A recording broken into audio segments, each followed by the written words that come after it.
Hold up.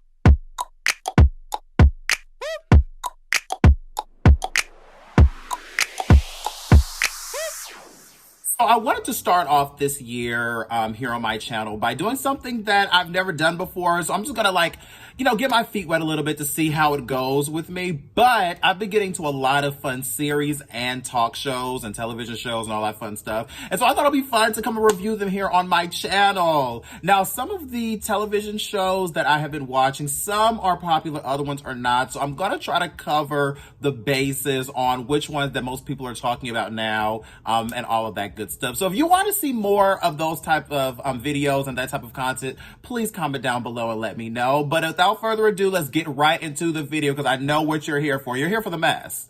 You're here for the mess because you're messy and you know I'm going to give it to you. So it's okay. Come on in. Come on in. Come on in. I accept you fully. Okay, so based on the title of the video, I know why you're here. You're here to uncover the mess, okay? And so we are going to talk about Queen of the Universe, okay? Queen of the Universe streaming on Paramount Plus, okay? I have mixed feelings about this television show as someone who is a Drag Race baby and as someone who just soaks up every bit of time that I can with drag and all the pleasantries that comes along with that. I found this show to be questionable at times, okay? I will start off with the positives and then we'll kind of work our way into kind of what went wrong. So, I personally believe, okay, let's start off with the judges first. The judges, we have Visage, say that three times, Michelle Visage, Trixie Mattel, Leona Lewis, and Vanessa Williams. Then we have Graham Norton hosting it.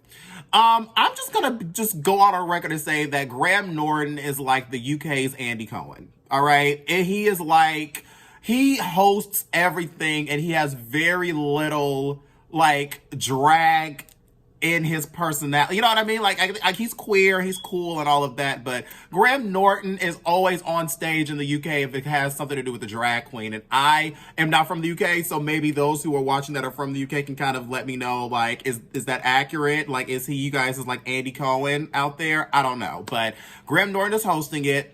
I love Michelle Visage. I love her. She cannot host every competition series that has RuPaul's name on it. I'm sorry. Don't kill me. I'm sorry, okay? But Michelle is not, I don't know. For some reason, I don't mind Michelle on any other franchise. I literally don't. But for some reason on Queen of the Universe, I legitimately thought that we could have gotten somebody better. I also think that it's very interesting that they call this the Pop Diva panel when Michelle Visage indeed was a part of a Pop Diva group. I'm not here to shade Michelle or anything like that. But it's a far cry. I don't know. I don't know. I feel like they could have gotten somebody that had a little bit more experience in that field. But again, Michelle is a drag queen's best friend, so I'm sure that's the angle they were coming from. Leona Lewis, not much to say. I love Bleeding Lewis. Bleeding in love, and I keep bleeding. And I'm singing the song completely wrong. But Leona Lewis has a special place in my heart, okay? Because Bleeding Love got me through a couple of things back in the day. So Leona Lewis really can't do any wrong for me. So when I saw her name on the lineup, I was quite excited. Trixie Mattel. I know this girl got a fan base that's ready to kill. I get it. And so I'm going to keep this brief, but I'm going to say this respectfully. I think they could have gotten somebody else to do this. Don't kill me. I like Trixie Mattel. Don't you get me started. I like Trixie. I like her brand. I like what she's done with her career. I love all of that. And I admire that actually. But again, Trixie, she's a good singer, but are you going out to hear Trixie sing, or you going out there to hear Trixie do comedy and do the ukulele shit? That's what you're going out there to see, right? You're not going out there to see Trixie sell out stadiums to sing, okay? She can sing, don't get me wrong. Trixie can sing, but you are not going to sell out your arenas by doing that, Trixie. You're going to sell them out by just being Trixie, and I think that's even better, okay? That's not shade at all. If you could do that, do it. But I say that to say, again, they could have gotten somebody else to sit in that other seat. And then Vanessa Williams, one of the only qualified judges that is on this panel. Freaking Vanessa Williams, okay? Vanessa Williams is legendary, historic, excellent catalog. Like, in my opinion, her and Leona Lewis make the most sense sitting up there. In my opinion, they make the most sense. The other two, I don't know. Maybe you guys can let me know what you feel, but the other two, I don't know. But Vanessa and Leona, they deserve to sit up there. Sorry. Okay. Excluding the judges, now that we've gotten them out of the way, the contestants themselves, I have the list up. So if you see me like looking, I have the list up right here. Okay. So I'm going to start off with kind of like the pros and the cons of the show so far. Actually, the show's ended, so I guess there is no so far. The show's already over with by the time I'm recording this video, so we already know who the winner is and blah, blah, blah. So it started off fine. Like, I like the idea of a drag queen competition series because, I mean, I don't know if anybody knew, but there are some drag queens that can sing. And I mean sing. We have a couple here in my local town. I know all around the world, there's drag queens that don't just lip sync, but they can actually sing. So I love that they have a platform where drag queens can do more than just lip sync and be funny and do a whole bunch of slapstick comedy. Got it. All right. With that said, I think they could have done a little bit more development with this idea. I believe the producers and RuPaul and whomever else needs to be told this.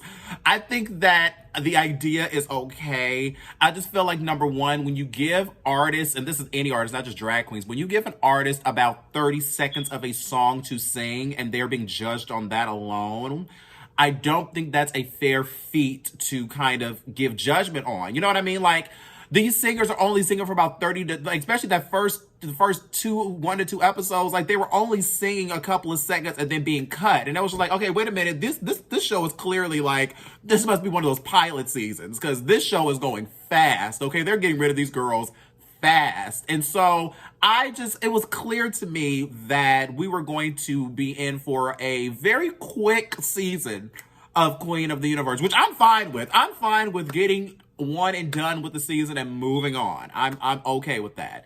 But I just found it very interesting when it comes down to the contestants, because we really didn't get to connect with them at all. We only got to know where they were from in terms of their nation, or in terms of where their hometowns,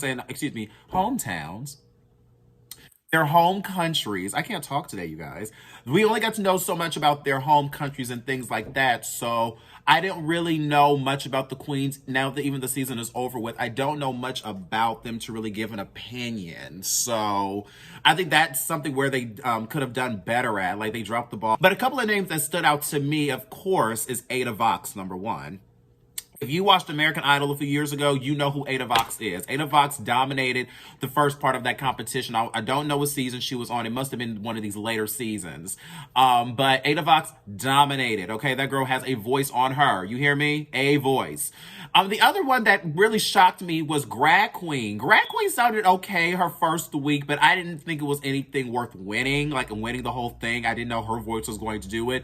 Until this last episode. If you have not seen it already, a spoiler alert.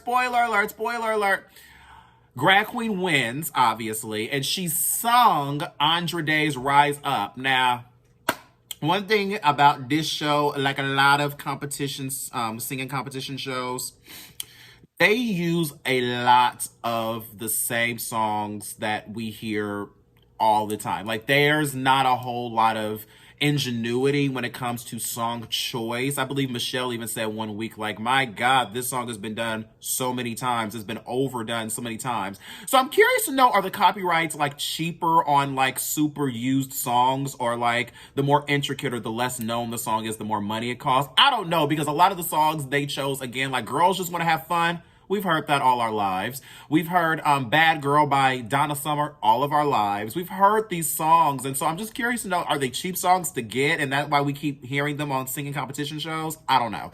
But I digress. Drag Queen did an excellent job during the finale, but I thought Ada Vox was going to take it. I didn't know Drag Queen had it in her to beat Ada, but I guess she did. But that last number Ada sung, that girl went in and used her throat. Okay? She used her throat to sing that. All right?